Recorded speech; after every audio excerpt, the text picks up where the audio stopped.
And India have etched their name in history one more time with another ICC title in their closet. Big congratulations to Indian fans around the world. What a great day for Indian cricket today. मुबारक सबको, India को specially, जो India में लोग हैं, जो पूरी दुनिया में रहते हैं, Indian fans.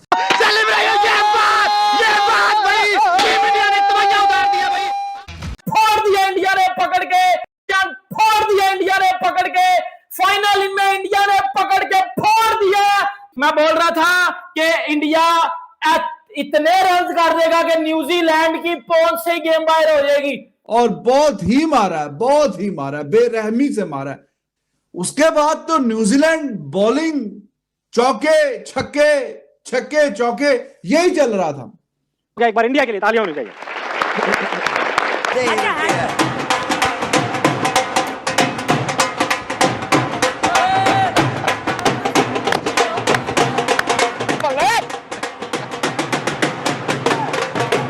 A huge congratulations to India.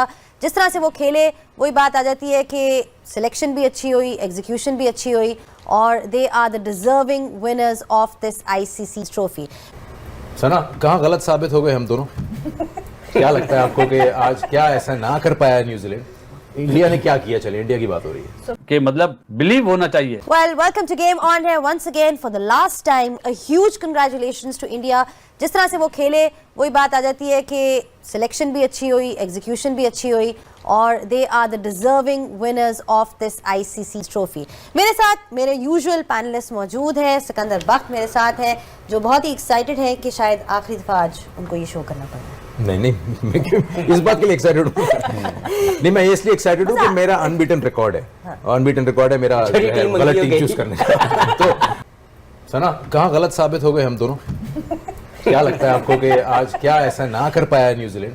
India ने क्या किया? चले इंडिया की बात हो रही है। तो बस तैयार होके बड़ा मैं आई थी, आपने न्यूजीलैंड लिया तो सोचा बदल दूं, बट रही न्यूजीलैंड के साथ। आई थिंक ओवरऑल वही बात है कि इंडिया बहुत अच्छी क्रिकेट खेला है, इसमें कोई शक नहीं है, और एक बहुत क्लिनिकल परफॉर्मेंस ओवरऑल टूर्नामेंट में, और कैप्टनसी बहुत आउट क्लास थी। And despite the fact that he is the captain, कभी प्रेशर में नजर नहीं आए, कभी नहीं लगा कि कुछ किसी किस्म के कोई नर्वस नजर आ रहे हैं, बड़ी स्टेज है, ऐसा कुछ नहीं।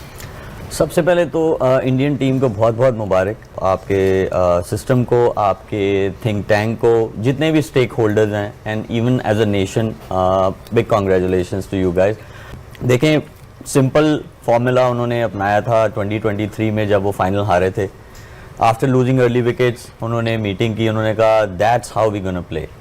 उन्होंने अपने लिए डिसाइड किया, फिर उन्होंने टीम के प्लेयर्स के लिए डिसाइड किया, और वो उस पर उन्होंने काम करना शुरू कर दिया। अब उस चीज़ की, उस मीटिंग के जो ग्लिम्पसेस हैं वो अब आपको नज़र आ रहे हैं। एक आपको 2024 में नज़र आया वर्ल्ड T20 टाइटल, एक आज आपको नज़र आया। देखिए, अब इसकी अगर थोड़ी बैकग्राउंड में चले जाएँ तो वो ये है कि जब आप कोई चीज़ डिसाइड करते हैं या आप कोई चीज़ ठानते हैं तो फिर उस पर आपको स्टिक रहना पड़ता है, उसके रिजल्ट्स आपको नज़र आते हैं, जो कि हमें नज़र आ रहे हैं, और ये प्राइम एग्जाम्पल है।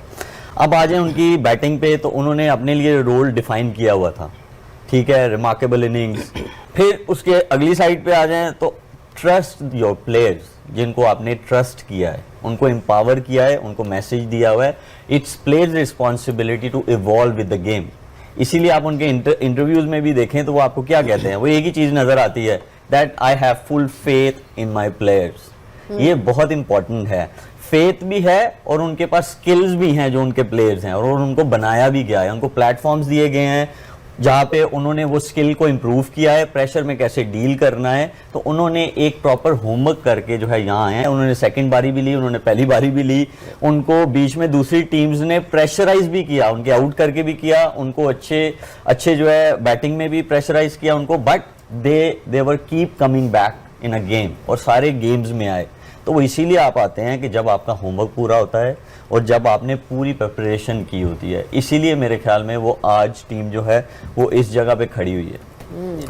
बिगेस्ट थिंग, हम लोग शायद टीम को एनालाइज कर रहे होते हैं, देख रहे होते हैं, सबसे बड़ी चीज इट शोज टू यू कि उनकी टीम कितनी तगड़ी हुई है ओवरऑल। गोस टू शो उनका सिस्टम कितना तगड़ा, building up the team, process build होता गया।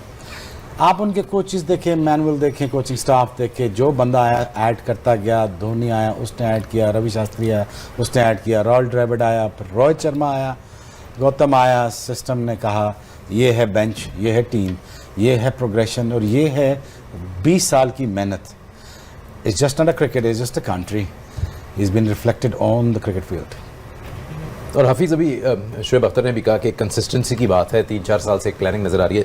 सो ये जो transformation of talent and power built in है वो बड़ी सिस्टमैटिक है और वो रिजल्ट्स में नज़र आती है. देखें उनका सिस्टम आपको बता रहा है. सबसे पहले तो मैं समझता हूँ कि इंडिया को मुबारकबाद देनी चाहिए कि जिस तरीके से उन्होंने एक यहाँ पे क्रिकेट खेली. एज ए फ़ैन हमें बहुत खुशी हुई कि एक अच्छी टीम सब कॉन्टिनेंट की वो डोमिनेट कर रही है because of the good skills. तो उनके सिस्टम की रिफ्लेक्शन है और कुछ भी नहीं है. उनके सिस्टम की राइट वे में राइट प्लानिंग की मैं बात करूँगा. और मैं पहले कह चुका हूँ, दोबारा उसको दोहराऊंगा कि India is playing for a cause and that cause was to win ICC trophies. It never happened before that consistently and this bunch of players wanted to do that to inspire new generation and they extremely justifying their talent. क्योंकि जो इनका talent है वो ICC trophy जीतने वाला है white ball cricket में, और वो जस्टिफाई कर रहे हैं अपने टैलेंट को कि हम लोग ICC ट्रॉफी जीतेंगे. That gives a strong legacy to the coming generations. Number one, number two, attracts a lot of sponsorship for the right reason. Number three, अगर आप इनकी ओवरऑल इनकी पूरी ग्रोथ की तरफ जाएं तो ये एक कंप्लीट विन है as a team, not as individual. जब सेल्फलेस मोड में खेले हैं तो इंडिया की शक्ल बदल गई, इंडिया के खेलने का स्टाइल बदल गया. 2022 के एशिया कप से ये काम शुरू हुआ है. आप देखें आज तक दे आर विनिंग. सिर्फ एक फाइनल हारे हैं जो इनका they should have win that but नहीं जीत सके. इंडिया के अंदर फाइनल हारे, उसके बाद वेस्ट इंडीज़ में जाके ट्रॉफी जीतते हैं T20 की, ICC चैंपियंस ट्रॉफी इस मरतबा जीत के दिखाते हैं. तो they playing for a cause. और इसमें कोई शक नहीं है कि ये मुझे ज़ाती तौर पर 70s की वेस्ट इंडीज़, लेट 90s से लेके 2015 तक की ऑस्ट्रेलिया, और अब की अगर मैं बात करूं तो India is dominating for the right reason. क्योंकि इनके स्किल्स की एवोल्यूशन जो है वो ऐसी है कि इनको कंडीशन की मोहताज ये टीम. हेलो दोस्तों, welcome to the viral info. दोस्तों क्या मैच था भाई, मज़ा आ गया मैच देखने में. जिस तरह से इंडिया ने 255 रन का टारगेट दिया न्यूजीलैंड को और न्यूजीलैंड आराम से ये मैच हार गया. भारत ने आसानी से अपने नाम किया मैच और बहुत बहुत मुबारक हो. Congratulation to team India, congratulation to us guys. Enjoy the video. Thank you. Have a nice day.